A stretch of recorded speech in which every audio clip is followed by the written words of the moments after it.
Okay, so it's day 30 of quarantine, and I'm super excited about the video today because I'm going to be preparing another one of our favorite comfort meals, which is buffalo wings and cheese fries. Super simple, but I'm going to show you how I put a little flavorful twist on some of my favorite store-bought ingredients to kind of make it mine and make it very, very flavorful. So before I do that, I want to thank Ebony at Finger Paints Studio for hooking me up. I want to make sure you can see them. I got metallic toes and everything. So I want to thank Ebony so much for hooking me up. She's scheduling with one client at a time in a very clean work environment. So yeah, I'm definitely feeling myself. During these uncertain times, we must be able to feel some sense of normalcy, but not at any cost. So with that being said, I saw Ebony.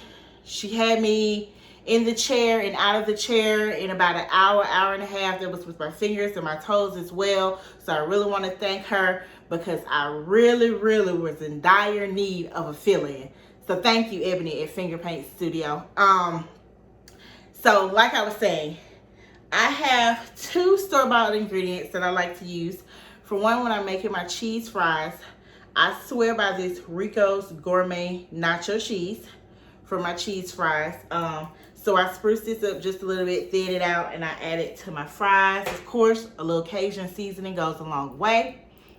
And also for my buffalo wings, I use the red hot wing sauce, buffalo, and then I kind of put it in a pot, add some butter, add a few seasonings, and kind of get it going so I can put it in my wings. Also, if you prefer not to use a deep fryer, please feel free to use an air fryer. Usually I do either air fryer or a deep fryer. Today I'll be using a deep fryer, but the air fryer, the wings take a little longer. They're about 20 to 25 minutes to prepare, but anyway, if you want to avoid the grease and the trans fat, by all means, use the air fryer. But I would recommend you make this sauce at home and try my quick and easy tips. So I definitely want to share those quick and easy tips with you today, as well as thank you so much for joining me at Blessed and Highly Flavored. You could be watching any YouTube channel right now or doing anything in the world, but you decided to join me, and I really do appreciate it. Please make sure you subscribe to my channel, turn on your notifications, click the like button, and also don't be stingy. Share these posts with friends and family you may know who are interested in learning to cook, like to cook, or just like to watch people cook, because that is what I enjoy doing anyway. Also, I want to encourage everyone to continue to practice social distancing, because like I said, in these uncertain times, we can't really take life as it is for granted. So please practice your social distancing. Please remember to wear your mask and your gloves and wash your hands. Speaking of masks, I haven't got video episode 3 up yet, but in that episode, I was talking about the mask that my mom likes to crochet to cover up your medical mask, or you can stuff them with cotton and wear them. So yesterday when I went out to see Ebony to get my nails done, I did wear a mask and that she had crocheted. So I'll put a picture of that up later on in the video just so you can see what those are like. They're really cute. She enjoys crocheting, so she has plenty of them. So if you're interested in getting one or purchasing one, please let me know. I know I like to ramble on and on, but before we jump into business, I like to sit down and kind of thank you and have a conversation with you, because once I'm in the kitchen and I'm moving, I am focused on being in the kitchen. But I really do appreciate you for joining me today. I hope you all are staying safe. I would like to thank all of our essential personnel for getting up every day and going to work and being your fabulous essential selves, because we really do appreciate it. But if you are not essential personnel, I really, really would like to encourage you to stay at home and do everything you can to stay safe. So without any further ado, because I go on and on, let's get started.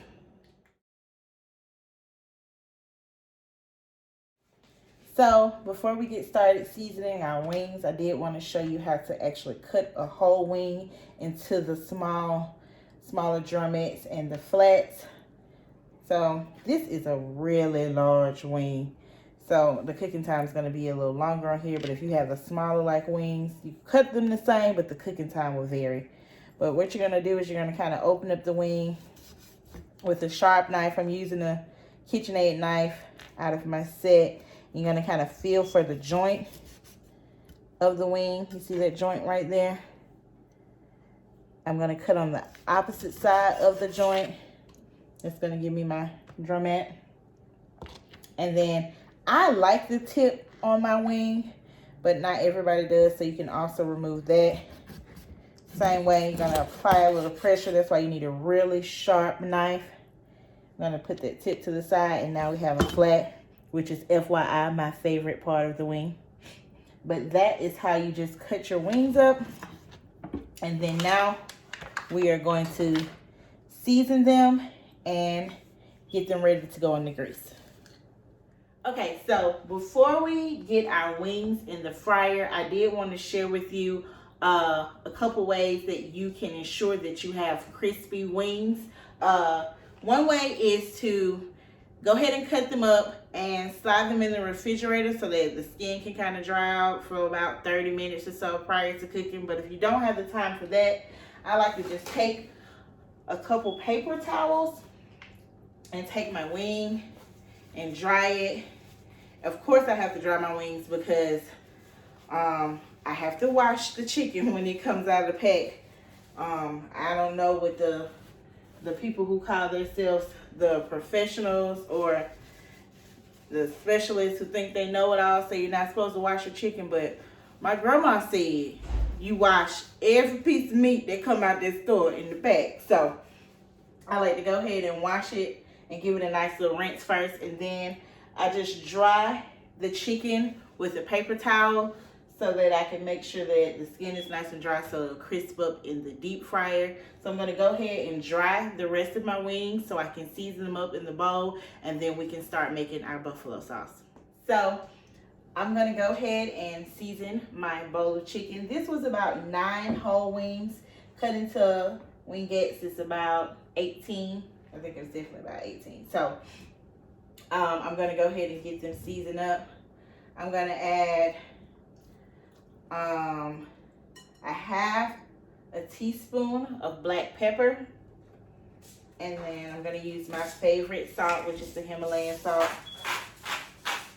And I'm kind of just going to make sure my chicken is seasoned thoroughly. So that's probably about another half a teaspoon to a teaspoon of the Himalayan salt or whatever salt that you like to use.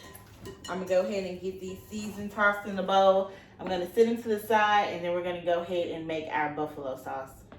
Okay, so to make my buffalo sauce, I'm going to just turn my stovetop on. I'm going to use my smaller saucepan from the Pioneer Woman. I'm going to turn it on about a medium heat, and I'm going to start incorporating my ingredients. So I'm going to add about a cup of the Frank's Red Hot Wing Sauce. And to that, I'm going to also add 4 tablespoons of butter. I know it's a lot of butter, but the butter helps cut the vinegary taste that you get from the Frank sauce. So I like to add that right to the Frank sauce. And then I like a little extra spice in mine. So I add a teaspoon of cayenne pepper. And I also add some fresh ground pepper. I do about, I'm sorry, there was a half a teaspoon. Please don't add a teaspoon unless you like it real spicy. A half a teaspoon of the cayenne pepper, a half a teaspoon about of the fresh ground pepper right into the pot. What we're gonna do is we're gonna let it get nice and hot, let the butter start to melt in there. And then we're gonna add a tablespoon, not two, to 2 tablespoons of honey. It's up to you how sweet you want it. I think it's about a tablespoon and a half. I'm going to add it right to my buffalo sauce. And then once my butter is melted, I'm going to whisk everything together. And I will have my buffalo sauce for my buffalo wings and cheese fries. Okay, so once everything is incorporated, this is what your buffalo sauce is going to look like. I kind of just wanted to show you that while I showed off my nails, because I told you I was feeling myself. But here's the buffalo sauce with everything incorporated. I'm just going to set it to the side, let it cool off, and then we're going to go ahead and make our nacho cheese sauce. So I just added 1 can of the Rico's Gourmet Cheese to my 2.5 quart saucepan by the Pioneer Woman. I know I keep reminding you who the set's by, but I really encourage you to try this set because it's really, really nice. I don't have any complaints for it so far. It cleans up really well. It's really heavy duty. So you should definitely think about investing in this set. I think it came from Walmart for about $90, so it's quite affordable for a 10-piece set. But anyway, back to our cheese sauce. Added 1 can of the Gourmet Nacho Cheese by Rico's. I'm going to turn my heat up to a medium-high heat. Like I said, I like to sometimes start in that temperature just to get everything where I need it to be. Also, I'm going to go ahead and add a 1/2 cup of milk. You can start with a 1/4 cup. Mix it in. See how loose the cheese is. I kind of like my sauce to be really loose so I can kind of drizzle it all over my fries. So I add anywhere between a 1/4 cup to a 1/2 cup of milk. I'm going to add a little more to it. I'm going to go ahead and add the whole 1/2 cup. And then I'm going to add a tablespoon of butter. I like adding butter to everything. I don't know if it's really necessary, but in my mind, it adds an extra little delicious element. So I add a little butter to that. I'm going to mix it all in until the sauce kind of comes together over the medium-high heat. And then we'll get ready to cook our wings. Okay, so we're going to go ahead and get our chicken into the deep fryer. I'm going to do about 6 pieces now, just so we can get some plated up with our fries and toss it in our buffalo sauce. Previously, when I just made the cheese sauce, I did want to tell you that if you wanted to add maybe a little garlic powder, you can add like a teaspoon of garlic powder to your cheese sauce, or you know, whatever you would like to add. Like I said, you can modify any and all of these recipes however you see fit for your taste buds, you and your family. But I'm going to go ahead and drop these wings. I turn my fryer on about 365 degrees. So we're going to let them cook. I'm going to time them. We're going to let them go about 8 minutes and we're going to check them. So we'll be back. Alright, so here we have it. It's been about 10 minutes on my wings since they were a nice size chicken wing. I cooked them for about 10 minutes on 365 degrees. They're nice and crispy, got a nice golden brown color to them. So I'm going to go ahead and dip them in my buffalo sauce. Okay, so we're going to go ahead and cook our fries. I really prefer straight cut fries with my cheese fries, but like I told you all, I am trying to use everything I have on hand before going to the store. So today we're going to use crinkle cut fries for our cheese fries. I'm going to cook them in my deep fryer. It's still on about 365 degrees. So I'm going to cook them for about 10 minutes until they get a nice little crisp on them and golden. So I'm going to drop those right down in the grease.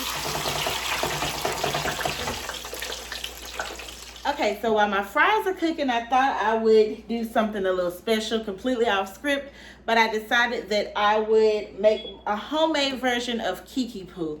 I don't know how many of you have been to the different wing places, but Kee Kee Poo is a very tropical, very sweet version of Kool-Aid. So I'm going to make my version of Kee Kee Poo by simply adding 1 packet of Kool-Aid. This is the Tropical Punch. I'm going to add that right in there. As well as I have about 1.5 cups of sugar. I know the back calls for 1 cup, but we're going to add 1.5 cups because we want to get it good and sweet. And then here I have a couple quarts of ice water. I'm gonna kind of go ahead and give that a mix. Make sure everything's getting incorporated down there in the bottom. I'm gonna add some more ice water. Yeah, so about there. Because one of the key ingredients for Kee Kee Poo is pineapple juice. So I have about 12 ounces of pineapple. And I would kind of add the pineapple juice to taste. 12 ounces, 16 ounces, 24 ounces. It just depends on how much pineapple juice you want in your Kee Kee Poo. You can add a less sugar, more sugar. But make sure you kind of get everything mixed in really well. Because I think for mine, I would add a little more pineapple juice because it doesn't quite have the color that I want. So I probably add about 4 to 8 more ounces of pineapple juice to my Kee Kee Poo. But yeah, this is my quick at-home version of Kee Kee Poo that you can get from the local wing place. Okay, so our fries are ready. They have a nice golden color to them. I'm going to just add it to my bakeware. I'm not going to bake it, but I just add it here so I can lightly season it with a little Mr. French fry. Just lightly season it because we're going to add the cheese to the top, which also has a lot of sodium. So I just want to add about a half a teaspoon, kind of mix it around to get the fries nice and seasoned. And whoop, now it's time to plate. I almost forgot, we're not done just yet. We still need to sauce our wings. So here is our homemade buffalo sauce that we just spruced up the Frank's hot sauce. I'm going to take my wings that I fried up earlier. If you are preparing a lot of food and you want to keep your wings warm, I would recommend putting them in your air fryer if you have one, or sliding them on a pan into the oven so they can stay nice and crispy and hot. But I'm just going to dip my 6 wings in my buffalo sauce, and then I'm going to get my fries on the plate and put the cheese on it, and then we'll be ready to plate. Alright, so here we have it. Our wings are ready and sauced. I'm going to go ahead and add some of my cheese sauce right to the fries. As you can see, it's nice and loose and liquidy like I wanted it to be. I don't want it real clumpy. I just want to put a few spoonfuls of the cheese sauce right on top. And then, of course, now I have to make it aesthetically pleasing, correct? So I would recommend adding a little lemon pepper just to the top of your hot wings. Of course, making Cajun cheese fries, I would add a little Cajun seasoning as well. I also like to get Cajun ranch cheese fries as well, so you could also add a little ranch dressing to your fries if you wanted to.